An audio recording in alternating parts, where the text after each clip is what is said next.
Auzu billahi minash shaitanir rajim. Bismillahir rahmanir rahim. Assalamu alaikum wa rahmatullahi wa barakatuh. This video is in English and Urdu language. Now I want to tell you that when the prophecies of Prophet Muhammad Mustafa sallallahu alaihi wasallam and the prophecies of Bible clearly states that it will not be Israel, Syria where the Messiah is going to come.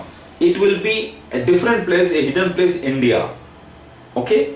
And the prophecies of Muhammad Mustafa sallallahu alaihi wasallam have clearly mentioned that the place, the east, the Syria of the east, so it is, when it is India, so all the visions of Prophet Muhammad Mustafa sallallahu alaihi wasallam and the interpretations of those visions will come true in the place India. So it happened in India. मैं आपको ये बयान करना चाह रहा हूँ कि जब तौरात इंजील ज़बूर से साबित हो चुका है कि इंडिया में ईसा मसीह आने का था, मेहदी अलैहिस्सलाम बनकर, मसीहा बनकर इब्न दाऊद अलैहिस्सलाम की नस्ल से और बीबी फातिमा रज़ियल्लाहु ताला अन्हा की नस्ल से, तो फिर मोहम्मद मुस्तफ़ा सल्लल्लाहु अलैहि वसल्लम के जो सारे ख्वाब हैं उसकी ताबीर भी पूरे इंडिया में होनी थी। तो मोहम्मद मुस्तफ़ा सल्लल्लाहु अलैहि वसल्लम के ख्वाब के मुताबिक भी वो जगह जो वो सीरिया जो कि मशरिक़ में होगा, और आप वर्ल्ड मैप उठा के देखिए, सीरिया जो है मगरिब में है, यानी उल्टा है, लिहाजा ये सीरिया निकला इंडिया। तो सारी जो मोहम्मद मुस्तफ़ा की जो बशारतें हैं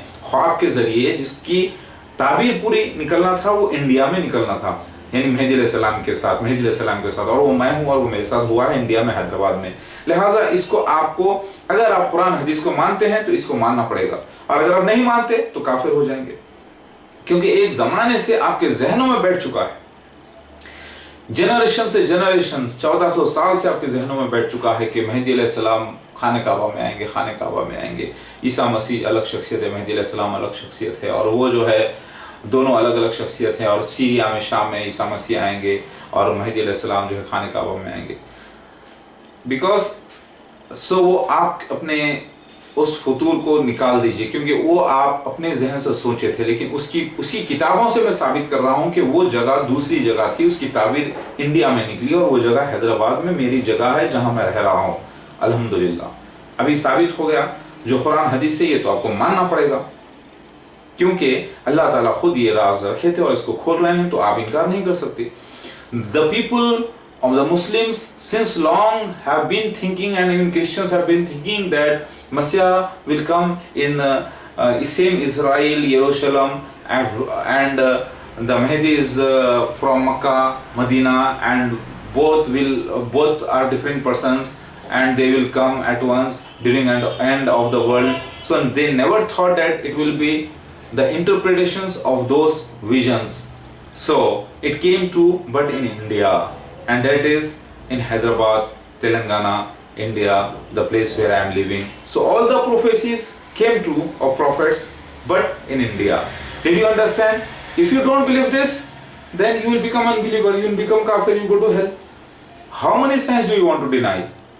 Because you misunderstood the prophecies, you want to believe the misunderstood prophecies again? Why don't you believe the exact explanation through Quran and Hadith which I am giving to you? So believe me, भरोसा रखिए, क्योंकि मैं कुरान हदीस से ही सच साबित करके आपको बता रहा हूँ, इसको आप उल्टा साबित करके नहीं बता सकते ता क़यामत तक कि आप क़यामत के बाद भी आप साबित नहीं कर सकते कि सीरिया जो है अरब के ईस्ट में है, ओके, जबकि सीरिया जो है ईस्ट, यानी अरब के ईस्ट में है ही नहीं। आप उठा के देख लीजिए, इससे मुराद हिंदुस्तान था, लिहाजा हिंदुस्तान में ही पूरी बशारतें होना था। मैं यहाँ पर आ गया माशाल्लाह से, हाज़ा मिन फ़ज़ल रब्बी। आप सारा डिस्क्रिप्शन नीचे पढ़िए। जब अगर आप नहीं मानते हैं तो मैं क्या करूँ, ये हिंदुस्तान ही था, द लैंड ऑफ एडोमाइट्स, एडोमाइट लफ्ज़ से ही हिंदुस्तान लफ्ज़ बना है।